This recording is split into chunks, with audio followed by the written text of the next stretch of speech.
What's up guys, back with another video, and today I'd like to do a comparison of Destiny and Borderlands. In this video, I will compare both games from a design perspective and then give you guys my opinion on why I think Borderlands is better than Destiny. Now, before we start, I know there are a few Destiny fans out there that may come across this particular video, and I just want to go ahead and say that I don't hate Destiny, but I will be criticizing certain aspects of the game that I personally find to be lacking. As always, opinions are opinions, and feel free to disagree. But I guess without further ado, let's talk about Destiny and Borderlands from a design perspective. While Borderlands and Destiny are similar in the sense that both games are FPS RPG style games where you collect randomly generated guns and weapons that drop off of various enemies, both are actually quite different when it comes to the design philosophies behind each game. The analogy that I like to use is that Borderlands is more like Diablo, while Destiny is much more like World of Warcraft. For those of you that are unfamiliar with Diablo, I would best describe Diablo as a relatively linear hack-and-slash action RPG with a tiered loot system.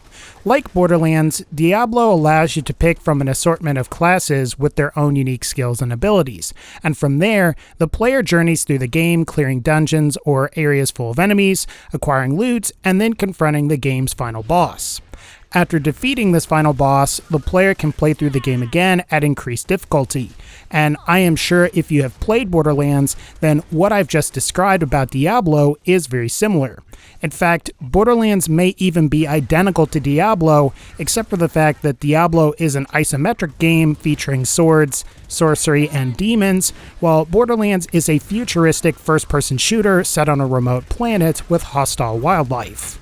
And while there are some differences between Borderlands and Diablo, the core formula in my mind exists within both games. Now, I'm sure you're all at least somewhat familiar with World of Warcraft, as it is an MMORPG.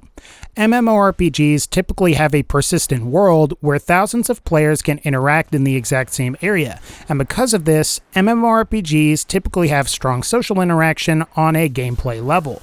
And while I suppose a great argument can be made that Destiny doesn't have a persistent world like World of Warcraft does, I would argue that Destiny does try to mimic the feeling of a persistent world by occasionally having other players appear as you're traversing through the various maps or while you're at the tower. Destiny is also a far more multiplayer-focused game, and while single-player components or missions do exist in Destiny, most of Destiny's best content requires the player to team up through matchmaking, or at higher stages, play through the content with a specific group of friends or a pre-made fire team. In essence, I think Diablo is more similar to Borderlands, while World of Warcraft is more similar to Destiny. While I think there is a fair amount of crossover between both games, like for example with Destiny Strikes, you can play at a higher level difficulty for those strikes, and in Borderlands, you have raids, kind of, sort of not like World of Warcraft. At its core,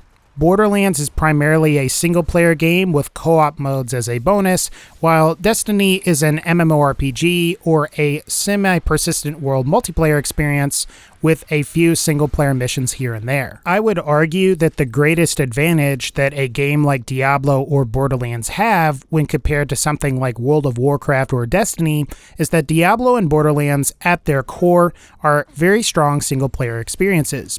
Single-player games tend to be more focused experiences that, in my mind, allow you to spend more time playing the actual game rather than waiting in lobbies for a matchmaking system or to go through the hassle of organizing a specific time every week that you play with your friends. The ability to simply start playing Borderlands and choose whether you want to have random people join in and play with friends, or just play by yourself for nearly activity is Borderlands' greatest strength. This also makes Borderlands, in my opinion, a far more accessible game. In contrast, Destiny has story missions, but there are situations where you are specifically forced to play with others. As an example, strikes are missions that involve assembling a team of 3 people to progress through a story mission where you will kill a boss at the end. Now, as long as you have Xbox Live Gold or PlayStation Plus, this isn't a problem. However, if you don't have these subscription services, you can't access this content. And to make things even more difficult, there are also activities that require you to put together pre-made fire teams. And while this in of itself wouldn't be that big of an issue, the problem is that there isn't a particularly easy way to put together pre-made fire teams within the game itself. While I think a fair argument can be made that certain activities like the raid require communication to be effective, the inability to organize a raid group within Destiny itself seems ridiculous to me. While matchmaking for raids would be a solution, I think having a dedicated space you can go to organize pre-made fire teams for these specific activities would be a far better solution, especially compared to something like relying on a third-party website like Destiny LFG. I would also say that because Borderlands and Diablo are generally more focused experiences, they also tend to have stories that are far easier to understand. The story for Borderlands 2 is fairly straightforward. After all, you survive Handsome Jack trying to kill you at the very beginning of the game, and then as you progress through the game, you meet various characters until you ultimately confront Jack and you kill him. As for Destiny, one of the common criticisms of the game at launch was that the plot or story for the game was both confusing and difficult to follow. At the same time, you have to ask yourself how many multiplayer games you have played have had great stories. I would definitely say there are many multiplayer games with great backstories or lore for the characters or lore for the premise, but the focus of a multiplayer game isn't its story. After all, you don't play a game like Overwatch for its rich and compelling story like you might for The Witcher 3.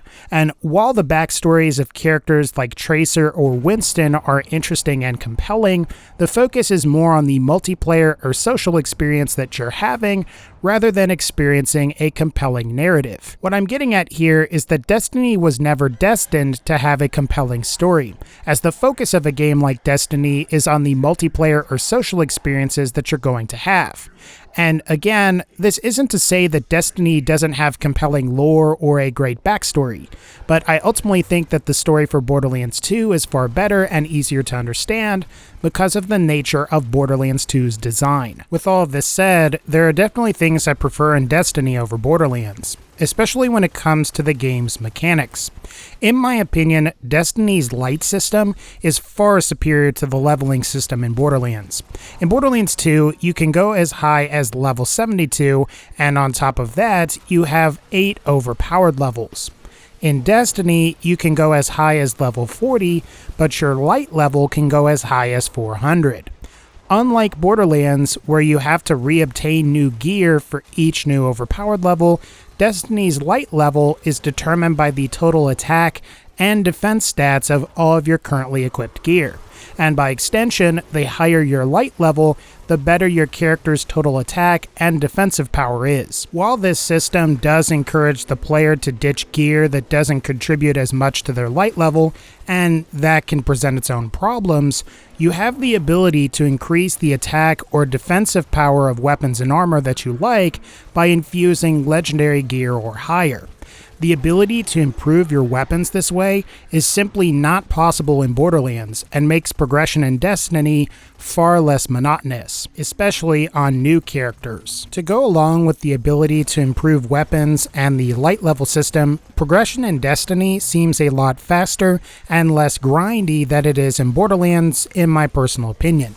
The rewards that you get from some of the activities like strikes seem to be more guaranteed than they are in Borderlands. In heroic strikes, you're probably looking for blue engrams or blue rarity weapons, and you're almost guaranteed to get these items provided you actually finish the strike.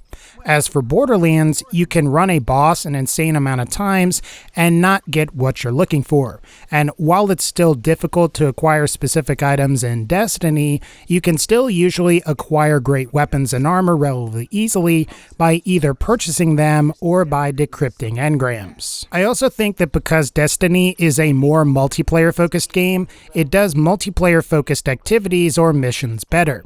Destiny's raids are more strategic than the raids raids in Borderlands, and I can definitely say for sure that Borderlands' duel system is nowhere near as good as Destiny's PvP multiplayer.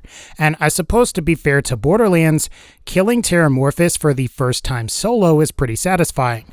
But of course, many of the activities that require pre-made fire teams in Destiny can also be quite fun. Now, I suppose with everything said, it's worth mentioning why I think Borderlands is better than Destiny. Honestly, I think the main reason is that at higher levels in the game, it's more convenient to pick up and play Borderlands than it is to pick up Destiny.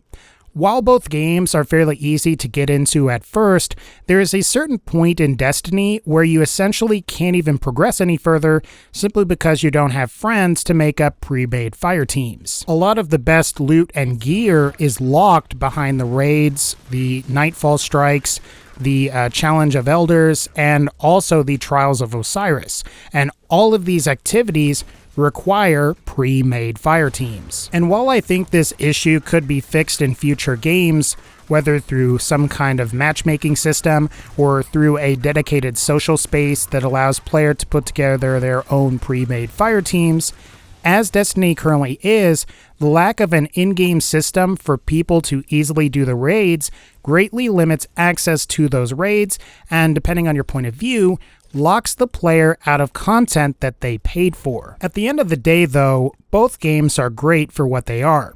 I just think that Borderlands is better because you can get to all of the content by yourself. And I think if Gearbox is somehow listening to this particular video, they should keep the original formula that Borderlands has had from the start. And while I do think that Destiny definitely does some things better, and it might be a good idea to incorporate some of those things, I don't think that Borderlands 3 should become a Destiny clone. Borderlands is great because it's a single-player experience at its core, and multiplayer is optional as opposed to being a requirement. But alright guys, I think that's going to wrap up this particular video. If you like this video, feel free to leave a like, click the bell to join the notification squad, and as always, take care, and I'll see y'all next time.